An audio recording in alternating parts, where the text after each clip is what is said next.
Welcome to the OK Book Club. Book 1, Episode 8, Chapter 17, right through 21, the end of the story. So before you listen to this episode, please finish the book. I've got lots of information in terms of what happens. There's so many great details in terms of the plot. And we will have a final episode on the book that will wrap everything up and some commentary with some very famous people. So here's how chapter 17 begins. We're heading off into seeing the Countess for story number 6, and the Countess relays up on the roof. Once there was a woman who became lost. She was in a city that she didn't know. Cobblestone streets twisted and turns in a way that she did not expect. She was tired.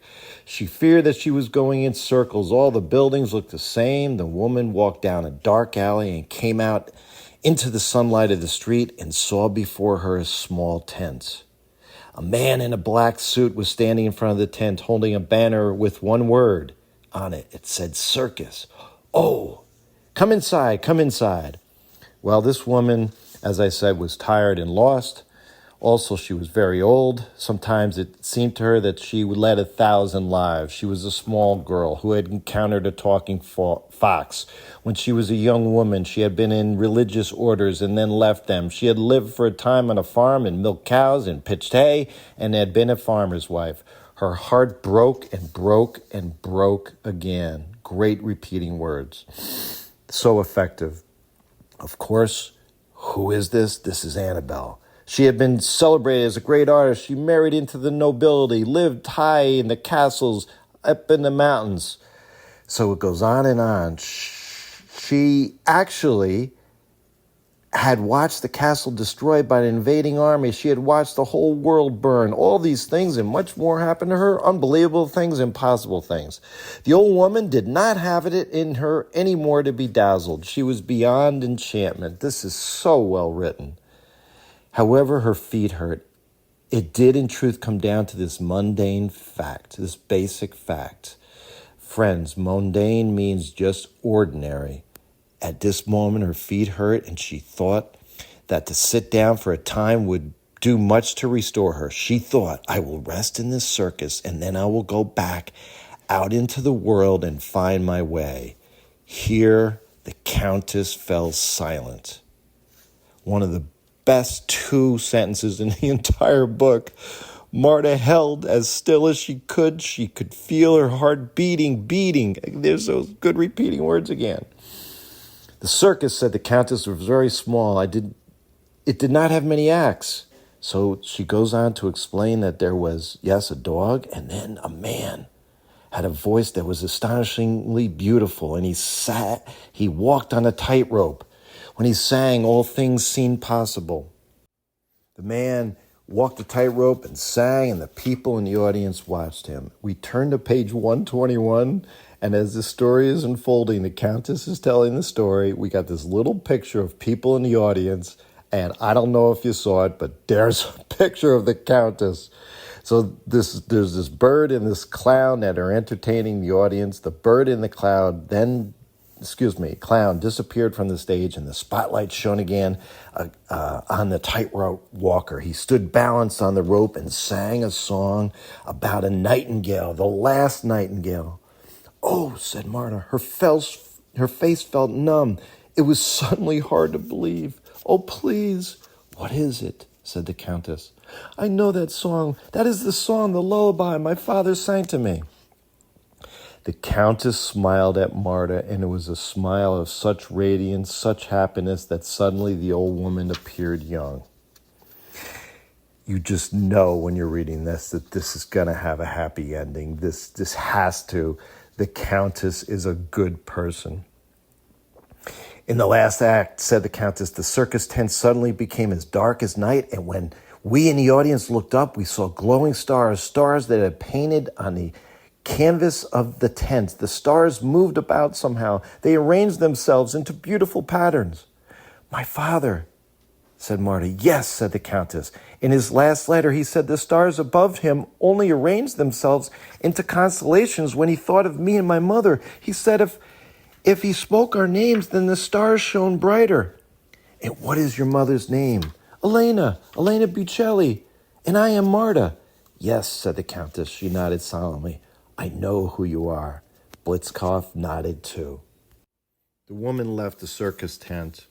She went again into the alley and was immediately lost, but now she found it funny to be so lost at her age, and she laughed as she walked the darkening street, and then she saw a flash of brightness in the dark. She heard the rush of wings, and she looked up. She saw the parrot from the circus perched on a rooftop looking down at her. Blitzkopf, said Marta. The bird came swooping down and landed on her shoulder. In his beak there was a walnut. He dropped the walnut onto the ground at her feet. And were there words inside? Said Marta. Inside the walnut was a slip of paper, said the Countess. She closed her eyes. She paused. And the paper said, find the child. Tell her everything. You came here for me. Her heart lifted inside of Marta. I came here to tell you the story, said the Countess. She opened her eyes, and there is one last one I must tell. When will you tell me, said Marta. When? Soon, said the Countess. We will both know when the time has come for the seventh story. And Marta believed her. She believed in the Countess, and she believed in Blitzkopf, and she believed in the stories. She believed absolutely everything. She believed absolutely that her father would return. She believed. Annabelle is the Countess. What a great ending to chapter 17. Marta is just full of excitement. She's full of hope and just happiness, everything. She knows her father's going to be returning. That's what I'm thinking. She goes down to the Countess's room again, and then she's gone. Marta is frantic. She's upset. She runs down as we go into chapter 19, she runs down to the front desk. She's full of misery. She's given up. No, this can't be. This can't be. Alphonse is at the front desk straightening papers. Of course he is, right? She goes to Norman. Did you help the Countess with her luggage? Did she leave? Oh, yes, I did. All of her luggage? Marta let go of his hand. Did she leave something for me? She must have left something for me. She did not. And then, of course, Alphonse, with his straight papers and nothing can be jagged, he calls out, there's a dress code for the lobby of the Hotel Balzaar. Marta looked around the lobby at the golden ashtray stands and the green velvet pillows and the ticking clock and the painting of the dark field. She had never seen a room so empty. Chapter 20. Talk about great repeating words. It's so effective as a writing technique. Friends, listen to the first two paragraphs. Marta did not go back down to the lobby again. Marta did not. All capital letters. That's a great technique, number one. Only use it sparingly, friends. She did not stand in front of the clock and watch the cat and the mouse. She did not consider the angel wings. She did not climb the steps, up, down, counting all the while. Great repeating words. Instead, she just sat on top of the stairs. Parrots, generals, nuns, painters, nightingales, kings, talking foxes, tightrope walkers. It's all lies, nothing but lies. She descended the stairs. She goes back to see her mother in the attic. What will become of us? We are all alone in the world, and there's nothing to believe in, no one to wait for. This is what Marta's thinking. And then all of a sudden, her mother talks about the Countess for the first time. She says to Marta, your Countess has left. I know, said Marta. Don't be so sad, said her mother. I will look for something special for you. I will find you something.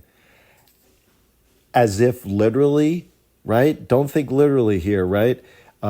Maybe it is literally because that's all she's given her at this point. She's not giving her any hope. She's not talked to her. She's just given her things. But figuratively, friends, yes, I will find you something. I will help you, right? Marta smiled at her mother. She thought, there's nothing for you to find. 3 days had passed. On the afternoon of the fourth day, And I'm going to think, and I'm going to go back here with our final episode, friends. There's got to be some meaning. Why is it the fourth day? Oh, you will tell, this is what happens. It is, Alphonse, you will tell the maid that there is a telegram for her. My mother? There's a telegram for the maid who occupies the attic room. I do not know whose mother she is. I can, however, tell you this. Maids should not be receiving telegrams at the front desk of the Hotel Balzaar. It is against policy. Nonetheless, the telegram has arrived and you will tell her. Then, definitely top 10. I know I've said this multiple times. A great line coming up. A telegram, said Marta's heart. A message from the Countess. Don't be ridiculous, she muttered to her heart. Don't be a fool. She muttered to her heart. Are you kidding me? What a great, great line. Figurative language. It sizzles. It jumps off the page. It matters, friends. And yes, I'm reading all this because it's the end of the book and every word matters. Every sentence is heartwarming and memorable. Marta turned. She went to the kitchen and found her mother standing with her hands behind her back, tying her apron strings. Listen to that sentence, tying her apron strings. We're about to get one of the best examples of show, not tell. Mama, she said, there's a telegram for you at the front desk. Her mother froze. She let the apron strings drop. She stood and stared at Marta with her mouth open. You don't write. Marta's mother started crying. Marta's mother exploded in happiness. No, you just write what Marta's mother did in that moment. You will know how she felt. Mama, said Marta. Her mother didn't move. Come. She took hold of her mother's hand and led her from the kitchen out into the lobby, past Norman, over to the front desk. I love this fact that this tough girl, this wonderful, sweet girl, Marta, is taking charge. Listen to this. This is the maid who occupies the attic room, Marta said to Alphonse in her most polite voice, and you will give her the telegram, please. Personality matters. Characters matter. And the author writing about the characters matter. She did it so well by just literally writing what Marta is saying out loud, and immediately you know, as we wrap up the story, what Marta is all about. She's wonderful, she's kind, she's sweet, but she is tough. And she's taking charge and coming back at someone that's saying, no, this is life. It needs to be a straight edge, and you can't do this. And Marta is standing up because she knows what's right, and she's bringing her mother to make sure she gets this telegram. Her mother still had not spoken. She took the telegram when Alphonse handed it to her and stared down at it. What does it say, Mama? Her mother's lips moved. She lifted her head. She looked at Marta. Mama! Her mother was crying. Her mother was crying. Yes, you can throw in literally what is happening, and you know that feeling. It's so effective. Marta took the telegram from her hand. She read the words. Stay where you are. Stop. On my way to both of you. Stop. Friends, there's no punctuation. If you look at the top of page 138, there's no punctuation. You now actually have to figure out exactly what he's saying and in what way, right? That's why we have the rules of English, which is called grammar. But in this case, he's writing it out quick. He literally wrote stop in capital letters. And under those beautiful words were her father's name, Thomas Buccelli. Papa, he's coming for us. Oh, Mama, he's coming for us. She threw herself into her mother's arms. Alphonse sniffed disdainfully, which, come on, Alphonse. You must absent yourselves from the lobby. But Marta and her mother didn't move. They stayed where they were. They wept together, while Alphonse looked on in grim disapproval, while Norman slept and dreamed of bees, while the cat still chased the mouse, and while the angel departed or perhaps arrived. The mystery of the whole story. What will happen? Is this angel wing departing or arriving? And on the bottom of page 38 is the best illustration in the book. Marta is hugging her daughter. Marta is hugging her mother, and her mother has a tear coming from her eye.